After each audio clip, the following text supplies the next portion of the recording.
DNA జ్యోతిష్యానికి సాధారణ జ్యోతిష్యానికి తేడా ఏమిటంటే, వేల సంవత్సరాల నుండి సాధారణ జ్యోతిష్యం ద్వారా ఒక జాతక చక్రం చూసి భూత భవిష్యత్ వర్తమాన కాలాలలో ఎప్పుడు ఎలా ఏమి జరుగుతుందని చెబుతూ, ఒకవేళ అవి గాని అనుకూలంగా జరగకపోతే ఎలాగైనా ప్రకృతికి విరుద్ధంగా వాటిని మార్చేయాలని, అది కుదరకపోయినా పరిహారాల నెపంతో చేసే పద్ధతిది. కానీ దానికి మారుగా డిఎన్ఏ జ్యోతిష్యం ద్వారా ఇవన్నీ ఎందుకు జరుగుతున్నాయని కనుగొని ఒక పని చేసే ముందే అది సరైనదా కాదా అని సరైన సమయంలో మనము తీసుకునే మంచి నిర్ణయం జీవితంలో అన్నింటిలో విజయాలు సాధించడానికి సలహాలు మార్గదర్శకాలు చెప్పే నిజమైన జ్యోతిష్య విధానం ఇది. ఏది మీకు అవసరమో మీరే నిర్ణయించుకోగలరు. ప్రపంచవ్యాప్తంగా ఉన్న డిఎన్ఏ ఆస్ట్రాలజీ ప్రియమైన ప్రేక్షక మహాశైలందరికీ నా హృదయపూర్వక నమస్కారములు. నేను తిరుపతి పట్టణంలోని రేణిగుంట నుండి మీ గుణబ్రహ్మ సరస్వతి. ఈ వీడియో ద్వారా జాతకములో గ్రహాల మధ్య ఉన్నటువంటి యోగాల గురించి మనం మాట్లాడుతున్నాం. అదేంటండి, గ్రహాల మధ్య యోగాలు ఉంటాయా అంటే నిజమే, ఇన్నాళ్ళు మీరు అదే నమ్మారు.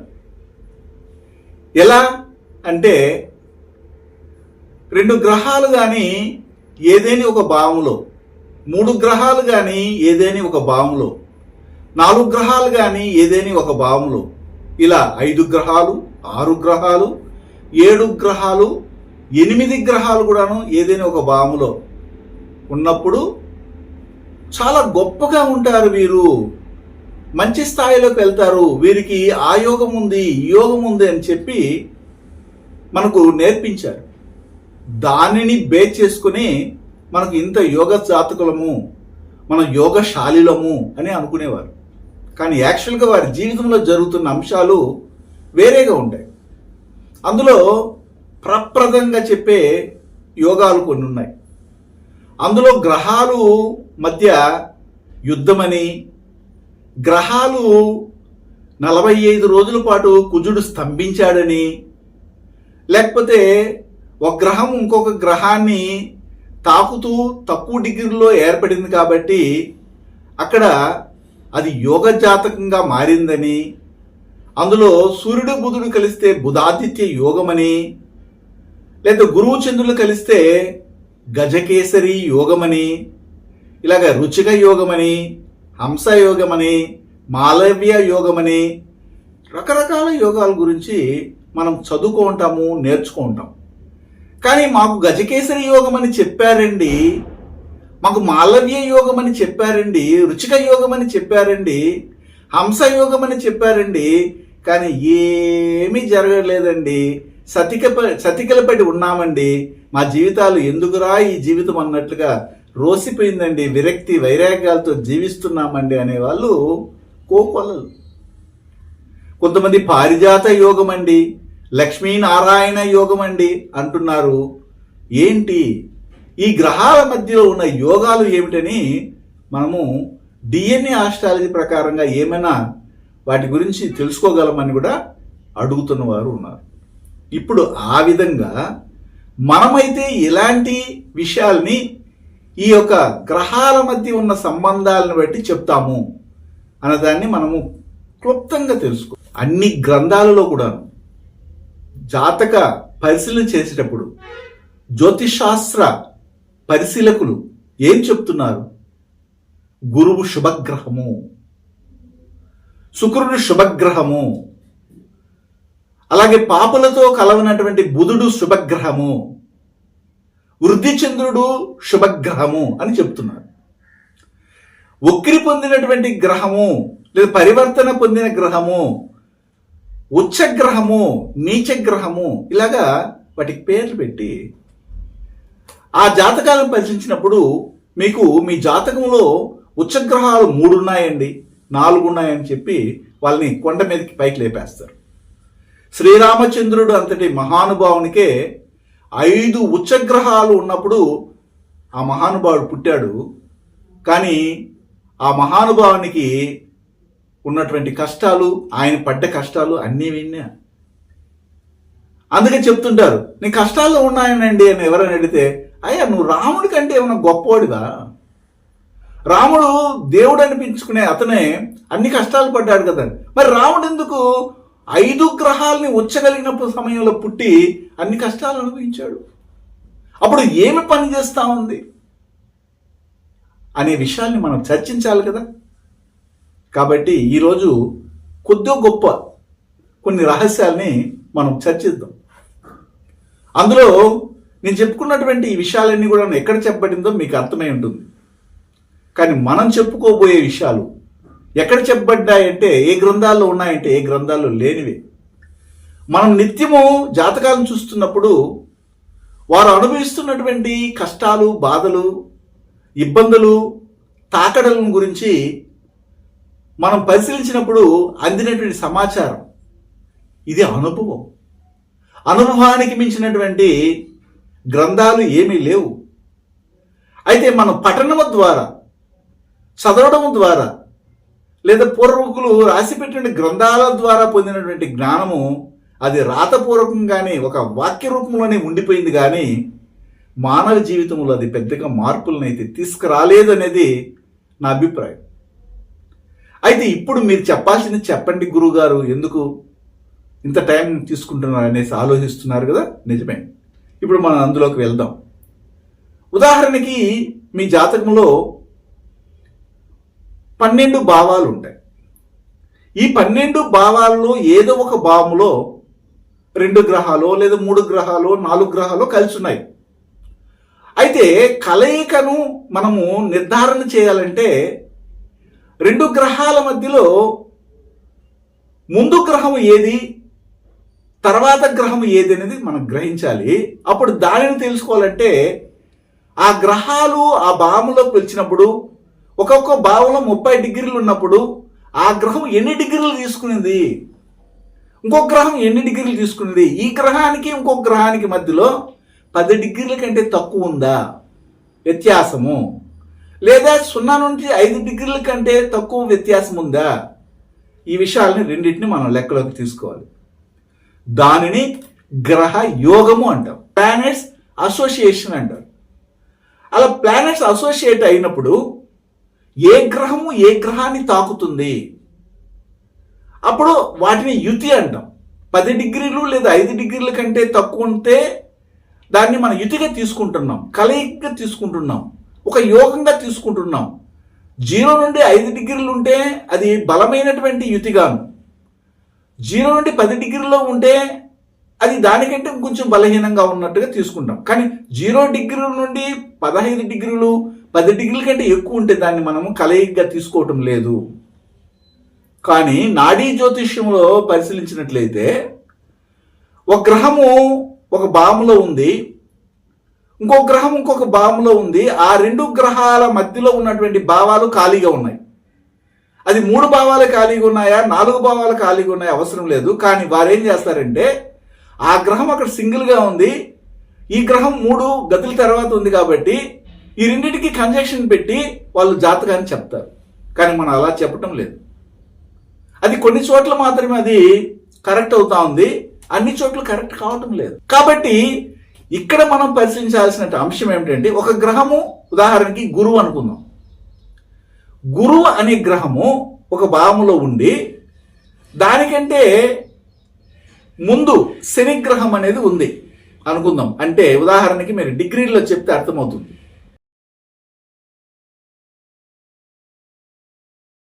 డిఎన్ఏ జ్యోతిష్యం నేర్చుకోవడానికి ఆసక్తి ఉన్న వారందరికీ గురువుగారి తరపున స్వాగతం.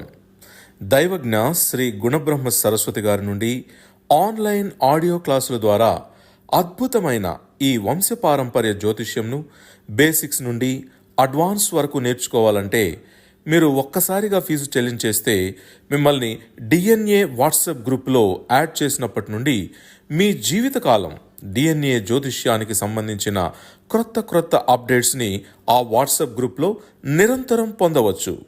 ఫీజు చెల్లించిన వెంటనే జరిగిపోయిన పాఠాలు మీ ఈమెయిల్ ఐడి ఇస్తే గూగుల్ డ్రైవ్కి మొదటే గురువుగారు పంపిస్తారు.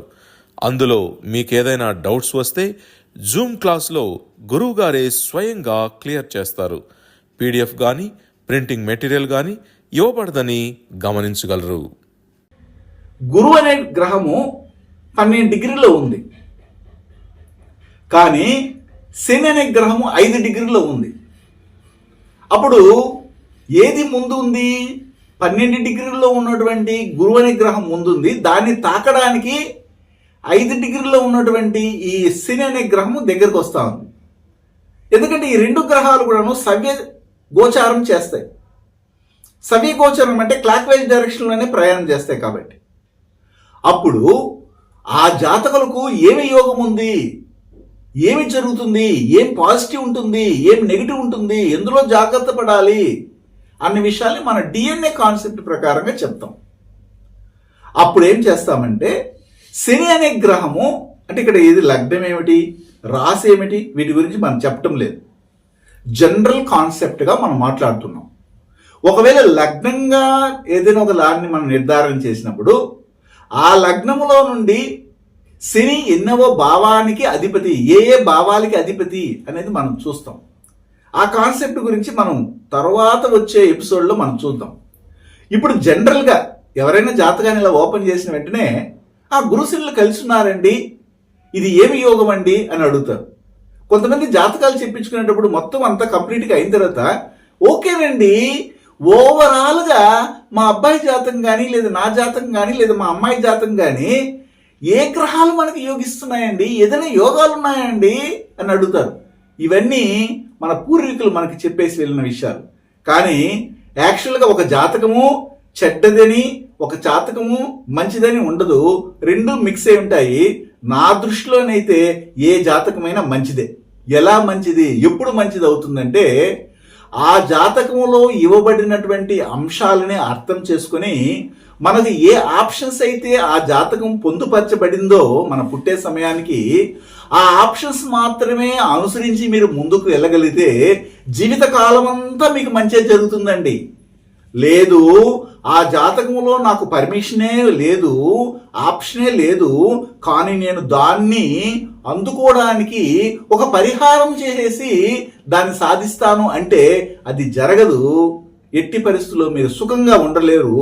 దానికోసం మీరు కష్టాలు పడుతూనే ఉంటారు.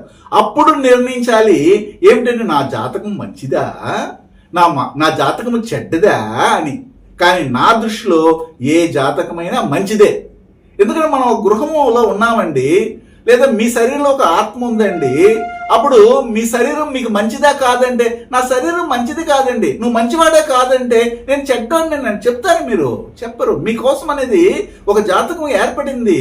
మీరు పుట్టే సమయంలో మీరు చేస్తున్న పాప పుణ్య కర్మ అనుసరించి ఒక జాతకం క్రియేట్ అయింది. ఆ జాతకం మంచిదా చెడ్డదనేది ఎలాంటి క్వశ్చన్లు ఏంటంటే క్వశ్చన్లు వేసుకుంటారా? వేసుకోకూడదు. అప్పుడు మీ ఇంట్లో ఉన్న వాళ్ళు మంచి వాళ్ళ చెడ్డ వాళ్ళ అంటే మీరు ఏం ఆన్సర్ ఇస్తారు? మీ ఇల్లు మంచిదా చెడ్డదంటే మీరు ఏం ఆన్సర్ ఇస్తారు? మీ వంశం మంచిదా చెడ్డదంటే ఏం ఆన్సర్ ఇస్తారు? మరి ఎందుకు అడుగుతున్నారండి మా జాతకము మంచిదా చెడ్డదని? అంటే ఏదైతే మనకు ఇవ్వబడిందో దాంట్లో పాజిటివ్గా తీసుకుని మనం ముందుకెళ్ళి నెగిటివ్ని ఇగ్నోర్ చేస్తే, నెగిటివ్ని నెగ్లెక్ట్ చేస్తే నీకు మంచిగా జరుగుతుంది. ఆ విధంగా ఇప్పుడు గురువు అనే గ్రహాన్ని శని అనే గ్రహం వెళ్ళి తాకుతుంది. అప్పుడు గురువు అనేది ఎవరు? శుభగ్రహం అని కదా మీరు అనుకున్నారు, శుభగ్రహమే. కానీ గురువు పుట్టినటువంటి నక్షత్రం ఏమిటనేది మనం చెప్తాము. ఆ గురువు పుట్టిన నక్షత్రం పుష్యం అనే నక్షత్రము. పుష్యమే విశాఖ శతవిష నక్షత్రాలు 3 కూడాను రాహు యొక్క కర్మాధిష్టి కలిగిన నక్షత్రాలు. కాబట్టి గురువు అక్కడ గురువుగా ప్రవర్తించడు. గురువు ప్రభావాన్ని, స్వభావాన్ని, యాటిట్యూడ్ని మనకి వెదజల్లడు. రాహు యొక్క ప్రభావాలని మాత్రమే అందజేస్తాడు. ఎవరి మీదికి అంటే శని అనే గ్రహం మీదకి. ఎందుకంటే శని కదా వెళ్ళి వాంటెడ్కి పోయి దాన్ని టచ్ చేస్తా ఉంది. అప్పుడు ఎవరి దగ్గర నుండి ఇన్ఫ్లుయెన్స్ శని మీద పడుతుంది? గురువు నుండి పడుతుంది. గురువు ఎవరు? ఎక్కడ గురువు పుట్టిన నక్షత్రం పుష్యమి. పుష్యమి అనేది రాహు కర్మ రిష్టి కలిగి ఉంటుంది కాబట్టి రాహు యొక్క స్వభావాలు ప్రభావాలు కంప్లీట్ గా శని మీద పడుతుంది. శని జనరల్ కారకత్వాల్ని మనం తీసుకుంటాం. శని జనరల్ కారకత్వాలు ఏమిటి? అన్న, జ్యేష్ఠ సహోదరుడు, చిన్న అన్న కుటుంబము, మన ఇంట్లో ఉన్నటువంటి ఒక విధవరాలు, ఇలాగే తీసుకుంటాం. అప్పుడు వాళ్ళ కుటుంబ పరంపరలో ఖచ్చితంగా పుష్యమి, విశాఖ, శతభిష నక్షత్రాలు వాళ్ళు ఉంటారు. అదేవిధంగా యాక్సిడెంట్ అయిన వాళ్ళు ఉంటారు, అన్ఎక్స్పెక్టెడ్ గా డెత్ సంభవించినట్టు వాళ్ళు ఉంటారు, ఆత్మహత్య చేసుకున్న వాళ్ళు ఉంటారు, క్యాన్సర్ వ్యాధితో బాధపడిన వాళ్ళు ఉంటారు, బ్రీతింగ్ ప్రాబ్లం, వీజింగ్ ప్రాబ్లంతో ఇబ్బంది పడిన వాళ్ళు ఉంటారు, కామర్లు వచ్చినటువంటి వాళ్ళు ఉంటారు. అదేవిధంగా పెద్ద పెద్ద సమస్యలతో పిడుగులు పడి చనిపోయిన వాళ్ళు కానీ, లేకపోతే కరెంట్ షాక్ కొట్టి చనిపోయిన వాళ్ళు ఉంటారు. ఇవన్నీ నెగిటివ్గా చెప్తాం. మొలల సంబంధమైన వ్యాధులతో బాధపడిన వాళ్ళు, మొలల్లో క్యాన్సర్ వచ్చిన వాళ్ళు ఉంటారు. ఇవన్నీ చెప్తూ పాజిటివ్ ఏమిటి, అప్పుడు దాన్ని యోగంగా మారుస్తాం. పాజిటివ్ ఏమిటి? అదే చిన్నాన్న కుటుంబంలో, అన్న లేదా అక్క కుటుంబంలో, లేకపోతే వాళ్ళ యొక్క హాయ్ బై ఫ్రెండ్స్ కుటుంబంలో, స్నేహితుల గ్రూప్ సంబంధమైన కుటుంబంలో, వాళ్ళ ఇంట్లో ఎవరైనా త్వరగా విధవరాలు ఉంటే విధవరాలు సంబంధమైన కుటుంబంలో, ఏ వృత్తుల్లో ఉంటారంటే ఎలక్ట్రానిక్స్ సంబంధమైన వృత్తుల్లో, electrical engineering, AE, DE, AD ఇలాంటి పెద్ద పెద్ద వృత్తుల్లో ఉన్నటువంటి వాళ్ళు ఉంటారు. ఎలక్ట్రానిక్స్ సంబంధమైన వృత్తుల్లో ఉన్న వాళ్ళు, కెమికల్ ఇంజనీరింగ్, కెమికల్స్ సంబంధమైన వృత్తుల్లో ఉన్న, పెద్దగా ఒక సైంటిఫిక్ గా ఒక బాంబును తయారు చేసే జ్ఞానాన్ని కలిగిన, అప్పుడు బాంబును తయారు చేసే రాహుకర్మ మరియు బుధకర్మ రెండు కావాలి. అంటే రాహుకర్మలో కెమికల్స్ వస్తుంది. అదేవిధంగా ఆటోమొబైల్స్, ఇతర దేశాల్లో ఉన్నటువంటి వాళ్ళు ఉంటారు, ట్రాన్స్పోర్ట్లో పనిచేసే వాళ్ళు ఉంటారు, లాజిస్టిక్ గా వాళ్ళు వృత్తుల్లో ఉంటారు, అలాగే షేర్ మార్కెటింగ్, ట్రేడింగ్ ఇలాంటి వాటిలో ఇన్వాల్వ్ అయిన వాళ్ళు ఉంటారు. ఇవి పాజిటివ్గా మనం తీసుకొని చెప్తాం. అప్పుడు దాన్ని యోగంగా తీసుకుంటాం. నెగిటివ్గా ఇచ్చేది ఇది అలర్ట్ మెసేజ్ పంపిస్తాం, ఇలాగ రావడానికి అవకాశం ఉంటుంది మీ అన్నగారికి, కాబట్టి అలవాట్లు మార్చుకోండి. ఒకవేళ మీకు మొలల సంబంధమైన వ్యాధి మొదలైందా, వెంటనే డాక్టర్ దగ్గరికి ట్రీట్మెంట్ తీసుకుని ఇమీడియట్లీ తగ్గిపోతుంది అంటాం. అదేం చేస్తుందిలే, పెరిగిన తర్వాత చూద్దామంటే అక్కడ పెద్దగా ఆపరేషన్ చేయాల్సి వస్తుంది. దాదాపు 4 నెలలు 3 నెలలు బెడ్ రెస్ట్ తీసుకోవాలి. అది అవసరమా? కానీ గురు శనిలు కలిసినటువంటి మన జాతకాల్లో మనం చాలా మందికి చూస్తుంటాం. అది ఎలాగుంటుందంటే, వారు ఒక స్థలానికి కొంటారు, బాగా ఉద్యోగం చేస్తుంటారు, గొప్పగా జీవిస్తుంటారు, సమాజంలో మంచి పేర్లు ఉంటాయి. కానీ వాళ్ళు ఏమైతే సంపాదిస్తారో ఆ సంపాదించినటువంటి ఆస్తిపాస్తులను వాళ్ళు అనుభవించడం లేదు. అదేం చేస్తుందంటే, కొంత సర్టెన్ స్టేజ్కి వెళ్ళిన తర్వాత జప్తు చేయబడతా ఉంది. గవర్నమెంట్ స్థలాన్ని ఆక్రమించుకుంటా ఉంది. గవర్నమెంట్ ఈ మధ్యలో మనం హైడ్రా సిస్టమ్ ద్వారా ఏం చేస్తున్నారు, ఈ తెలంగాణలో ఎక్కడో స్థలంలో ఇల్లు కట్టేస్తే పెద్ద పెద్ద బిల్డింగ్లు కొట్టేస్తున్నారు. అలాంటి పరిస్థితి ఈ గురువు మరియు శని కలయిక ఉన్నటువంటి కుటుంబాల్లోనే జరుగుతుంది. మీరు కావాలని చెక్ చేసుకోండి. ఇప్పుడు వీడియో కానీ ఒకవేళ తెలంగాణలో ఎవరైతే వారి యొక్క బిల్డింగ్ని వేరే గవర్నమెంట్ స్థలంలో కట్టేశారని కొట్టేస్తుంటారో వాళ్ళ యొక్క జాతకాలను పెట్టి చూడండి, గురువు శనిల కలయిక 5 డిగ్రీలు లేదా 10 డిగ్రీల లోపలే ఉంటుంది. గురువు గారి నుండి DNA ఆస్ట్రాలజీ ప్రకారంగా మీ జాతక పరిశీలన చేయించుకుని సలహాలు మార్గదర్శకాలను పొందాలంటే మా త్రిశక్తి DNA ఆస్ట్రాలజీ యూట్యూబ్ ఛానల్లో మరిన్ని వీడియోలు చూసి ఒక అవగాహనకు వచ్చాక మీకు ఉపయోగపడుతుందనిపిస్తేనే ఫోన్ ద్వారా కానీ లేదా డైరెక్ట్గా కానీ అపాయింట్మెంట్ కొరకు సంప్రదించగలరు. దాని కారణం ఏంటంటే, ఇలాంటి యోగమా ఇది? అవయోగం ఇది. కానీ అందరూ ఏమంటున్నారు, గురుశల్లి కలిశారండి, యోగవంతమైన జాతకం. మీ యొక్క ప్రాపర్టీ ఎంక్రోచ్మెంట్ అవుతుంది, పోగొట్టుకోవాల్సిన పరిస్థితి ఏర్పడుతుంది. అప్పుడు ఏం చేయాలి? కొనేటప్పుడే, ఆ స్థలంలో ఇల్లు కట్టేటప్పుడే మనం ఏం చేయాలంటే, చక్కగా ప్లాన్ తెలుసుకొని, ఇక్కడ ఇల్లు కడుతున్నాము, రేపు ఫ్యూచర్లో గవర్నమెంట్ ఆక్యుపై చేసుకుంటుంది, ఇక్కడ ఒక ప్రాజెక్ట్ వస్తుంది, ఇక్కడ గ్యాస్ క్యానల్స్ వస్తుంది, లేకపోతే వాటర్ క్యానల్స్ వస్తుంది, ఇక్కడ వచ్చే ఎలక్ట్రికల్ సంబంధమైనటువంటి ఒక పెద్ద సబ్ స్టేషన్ వస్తుంది అనేసి అనుకొని అప్పుడు దాన్ని అక్కడ కట్టకుండా లేదు కొనకుండా ఉండాలి. ఇది అలర్ట్ మెసేజ్. ఒక చిన్న విషయాన్ని చెప్పాను. ఆ విధంగా గ్రహాల మధ్య యోగాన్ని గురించి చెప్పేటప్పుడు పాజిటివ్ ఉంటుంది, నెగిటివ్ ఉంటుంది. అప్పుడు మనకి ముందుగానే మనకు తెలిసిపోయింది కాబట్టి నెగిటివ్ ఏమిటనేది దాన్ని వదిలేసి మన బౌండరీలో మనం డెవలప్ అవడానికి మనకున్నటువంటి పరిధి ఏమిటి, మనం ఏ విధంగా వెళ్తే దాని నుండి పాజిటివ్గా యోగాన్ని పొందగలం అనేదాన్ని మనం తెలుసుకోవాలి. చాలామందికి మనం చూస్తుంటాం, గురువు శుక్రులు కలిసి ఉంటారు. గురువు శుభగ్రహము, శుక్రుడు శుభగ్రహము, కానీ వాళ్ళ భార్యాభర్తల మధ్య విడిపోయి ఉంటారు. ఎప్పుడు చూసినా అనుమానాలతో అనుమాన సంబంధాలు పెట్టుకొని నువ్వు అలా అయినావు, నువ్వు ఇలా అయినావు అనేసి దూరం కొట్టారు. అక్కడ వెళ్ళి వాళ్ళకి పిల్లలు పుట్టుంటారు, ఈ భర్తకే పిల్లలు పుట్టుంటారు. కానీ ఆమె వెళ్ళిపోయిన తర్వాత ఆమె యొక్క పిల్లలకి, ఆమెకి ఇతనికి పుట్టిన పిల్లలకి బర్త్ సర్టిఫికేట్లు చూస్తే ఆమె ఎవరితోనైతే అక్రమ సంబంధాలు పెట్టుకుంటుందో వాని యొక్క పేరు ఉంటుంది. ఇలాగ ఎంతమంది లేదో. ఏమిటి ఇది, ఒక యోగమా? గురు శుక్రుల కలిగిన యోగం అని చెప్తున్నారు కదా, అప్పుడు అది ఎట్లా యోగం అవుతుంది అంటే ఎందుకు అలా అయ్యింది? ఇంతకుముందు చెప్పినటువంటి డిగ్రీలే తీసుకున్నాము. ఒక అబ్బాయి జాతకంలో గురు శుక్రులు కలిసి ఉన్నారు. అప్పుడు గురువు రాహుగా ప్రవర్తిస్తాయని చెప్పాము. శుక్రుడు ఎవరు? తనకు వచ్చినటువంటి భార్య. భార్య పైన ఏమి కర్మారిష్టి అక్కడ ఇన్ఫ్లుయెన్స్ చూపిస్తుంది? రాహు యొక్క కర్మారిష్టిని ఇన్ఫ్లుయెన్స్ చూస్తుంది. అప్పుడు భార్యకే సప్త వ్యసనములు కలుగుతుంది. అప్పుడు సప్త వ్యసనములు కలుగుతుందా? ప్రపంచంలో ఎవరికైనా ఇలాగే జరుగుతుందా? ఇది తలరాత, విధి, ఇంతేనా? దీన్ని మార్చాలంటే మార్చుకోవచ్చు. మన యొక్క పరిధిలో మనం మార్చుకోగలిగినవన్నీ కూడా జాతకంలో ఉంటాయి. కానీ మనం దాన్ని వదిలేసి మనం మార్చలేని విషయాన్ని గురించి ఆలోచిస్తూ కూర్చుంటాం. అప్పుడు ఏం చేయాలి? మనకి వివాహ వయసు వచ్చింది, ఒక అబ్బాయికి గురు శుక్రులు కలిసి ఉన్నారు, ఆ అబ్బాయి మొదటి వివాహానికి వెళ్తున్నాడు. అప్పుడు DNA ఆస్ట్రాలజీని కలవండి. ఇలాంటి పరిస్థితుల్లో మేము ఎవరితో వివాహానికి వెళితే వివాహ జీవితము బ్రహ్మాండంగా ఉంటుంది, ఇలాంటి సమస్యలు రాకుండా ఉంటుంది. ఇక్కడ గురువు 8 డిగ్రీల్లో ఉన్నాడు, లేదా శుక్రుడు ఆ గురువుని తాకుతున్నాడు ఒక 4 డిగ్రీల్లో, చాలా 0 to 5 డిగ్రీల్లో వాళ్ళ మధ్యలో సంబంధం ఉంది. అప్పుడు రాహువుకు యొక్క కర్మారిష్టి గురువు నుండి శుక్రుని మీద పనిచేస్తుంది. అప్పుడు ఆ అమ్మాయి వచ్చిన అమ్మాయికే క్యాన్సర్ ఉంటుందేమో, బ్రీతింగ్ ప్రాబ్లం ఉంటుందో, వీజింగ్ ప్రాబ్లం ఉంటుందో, లేదా ఎలక్ట్రికల్ షాక్ పెట్టి ఆమెకి ఇబ్బంది అవ్వచ్చేమో, లేకపోతే ఆమె యొక్క ప్రవర్తన రాహు ఇన్ఫ్లుయెన్స్ వల్ల చాలా వరకు ఇల్లీగల్ కాంటాక్ట్స్ వెళ్ళిపోతుందేమో. ఇలాంటి ఆలోచించి దాంట్లో నెగిటివ్ ఉంటే దాన్ని పక్క తీసి పాజిటివ్ ఏంటి అనేది ఆలోచించాలి. అప్పుడు ఆమె ఒక గొప్ప స్థాయిలో ఉంటుంది, ఒక పెద్ద ఆఫీసర్గా ఉంటుంది, ఒక మంచి పొజిషన్లో ఉంటుంది, ఇతర దేశాల్లో ఉండే సంబంధాలు రావచ్చు మీకు, ఆ అమ్మాయిని మీరు వివాహం చేసుకోవచ్చు. ఇలాంటి పాజిటివ్ ఉంటాయి. అప్పుడు నెగిటివ్ని మనము నెగ్లెక్ట్ చేయాలంటే ఎలా చేయాలంటే, ముందు మనకు రాబోయే భాగస్వామికి ఎలాంటి నక్షత్రాల వారితో వివాహం చేసుకోవాలి, వారి 1వ భావం 7వ భావాధిపతి ఎలాంటి కర్మారిష్టిని కలిగి ఉన్నారు, వారి ఫ్యామిలీ బ్యాక్గ్రౌండ్ ఏమిటి, ఇలాంటివన్నీ కూడా మనం ముందుగానే డిజైన్ చేసిస్తాం. శుభగ్రహం కదా, కొంతమందికి గురువు బుధుడు కలిసి ఉంటారు. ఇప్పుడు గురువు గురించే మాట్లాడుతున్నాం.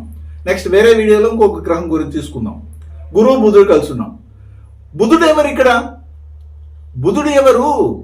పెళ్లి కాకమునుపు శుక్రుడు, పెళ్లి అయిన తర్వాత బుధుడు అమ్మాయిగా మారుతుంది అనుకుందాం.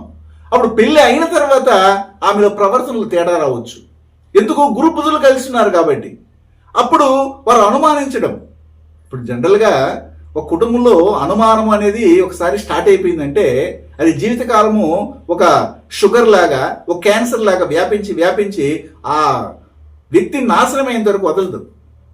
అలాంటప్పుడు ఇలాంటి సంఘటన మీ జాతకంలో ఉంది. అప్పుడు నా జాతకం చెడ్డదే అండి, గురువు బుధులు కలిశారండి, గురు శుక్రుడు కలిశారండి, చెడ్డదంటే చెడ్డది కాదు. మీ ఆప్షన్ ఏమిటి? ఇలా ఇచ్చారు, దాన్ని పాజిటివ్గా మార్చుకోవడానికి అవకాశాలు ఉన్నాయి. బుధుడు ఎవరు? మీ యొక్క జీవితంలోకి ప్రవేశించే 3వ వ్యక్తి. భార్యాభర్తలకి పెళ్ళయింది, 3వ వ్యక్తి ప్రవేశించి ఆ వంశాన్ని, ఆ కుటుంబాన్ని నాశనం చేయడానికి వచ్చే వాళ్ళు బుధుడు. బుధుడు ఎవరు? మీకు పుట్టే మొదటి అమ్మాయి, ఒక అమ్మాయి లేదా అక్క. ఇలా కూడా మనము జాతక చక్రంలో చూసినప్పుడు వాటి కారకత్వాలను బట్టి మనం చూస్తాం. ఇప్పుడు గురువు చంద్రుడు కలిశారండి, ఎలా ఉంటుంది? చంద్రుడు ఎవరు? జనరల్ కారకత్వాల్లో తల్లి, అత్త. అప్పుడు ఆ రాహు కర్మ రిష్టి గురువు నుండి ఎవరికి పోతుంది? తల్లికి, అత్త కుటుంబానికి వెళ్తుంది. అప్పుడు అక్కడ ఉన్నటువంటి వ్యాధులు ఏమిటి, వాళ్ళ ప్రవర్తన ఏమిటి, వారి యొక్క వ్యాపారాలు ఏమిటి, వాళ్ళ వృత్తులు ఏమిటి, ఇవన్నీ మనం మొదటే చెప్పాం. గురువు కుజులు కలిసి ఉన్నారండి. కుజులు ఎవరు? కనిష్ట సహోదరులు, థిక్ ఫ్రెండ్, పెళ్ళనిచ్చినటువంటి మామ. ఒకవేళ అమ్మాయి జాతకంలో గురు కుజులు ఉంటే అప్పుడు భర్తకే రాహు సంబంధమైనటువంటి ఇన్ఫ్లుయెన్స్ అనేది గురువు నుండి వస్తుంది. ఇలాగే తీసుకుంటాం. ఒకవేళ గురు రాహులు ఉన్నారండి, చాలా మంది ఏం చెప్తున్నారు, గురు రాహులు ఉన్నారా, గురు చండాల యోగం అండి, ఇది బ్రహ్మహత్యా శాపం అండి అంటున్నారు. యాక్చువల్గా రాహు ఎవరు? రాహు అనే గ్రహము ఏ విషయాన్ని గురించి చెప్తుంది? మన పూర్వీకుల గురించి చెప్తుంది. మీ నాన్న కుటుంబాన్ని గురించి చెప్తుంది. పూర్వీకులు మీ యొక్క వంశములో మీ నాన్న తరపున ఉన్న వంశాన్ని పూర్వీకుల గురించి చెప్తుంది. అప్పుడు వాళ్ళ కుటుంబ పరంపరలో పరిశీలించి చూడండి, cancer, breathing problem, wheezing problem, unexpected death, ఆత్మహత్య ప్రయత్నము, అలాగే జూదానికి వీటికి అలవాటు పడటము, తర్వాత వచ్చి సడన్ గా వారు తీసుకునే నిర్ణయాల వల్ల ఇబ్బంది పాలవడము, సప్త వ్యసనాలు కలిగి ఉండడం ఉంటుంది. అదే కుటుంబంలో చక్కగా బతికిన వాళ్ళు ఉంటారు, మంచి స్థాయిలో ఉన్న వాళ్ళు ఉంటారు, అదృష్టం కలిసి వచ్చిన వాళ్ళు ఉంటారు, హార్డ్ వర్క్ చేసినటువంటి వాళ్ళు ఉంటారు. ఇవన్నీ కూడా మనము ఆ రాహు కర్మ రిషిని ఈ రాహు మీద ఇన్ఫ్లుయెన్స్ చేయడం వల్ల, అక్కడ రాహు అనేది ఎవరనేది నేను చెప్పాను, మీ యొక్క నాన్న కుటుంబ పరంపర.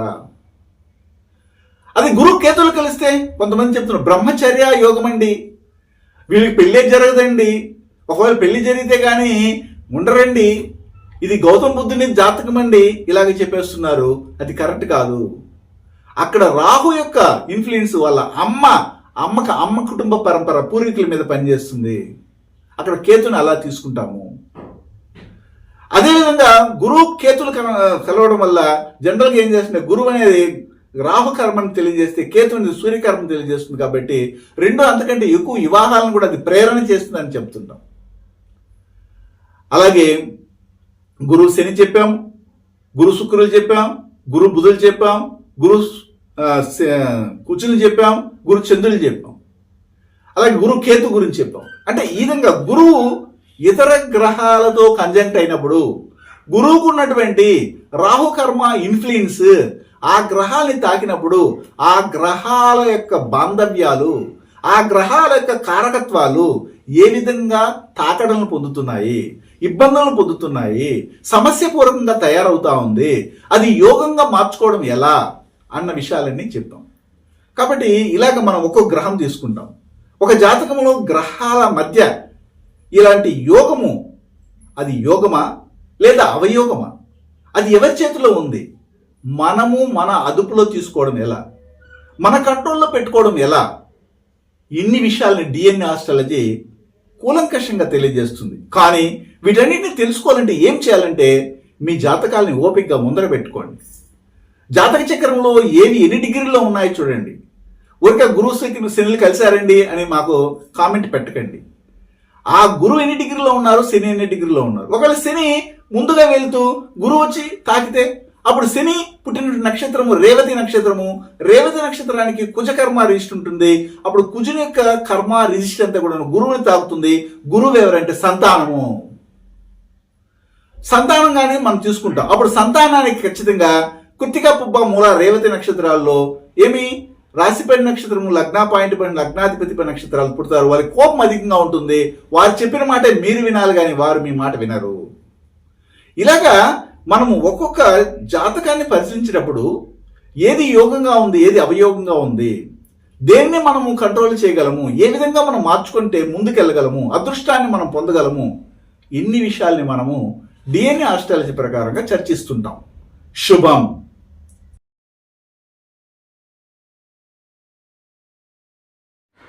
ఉచితం ఉచితం ఉచితం.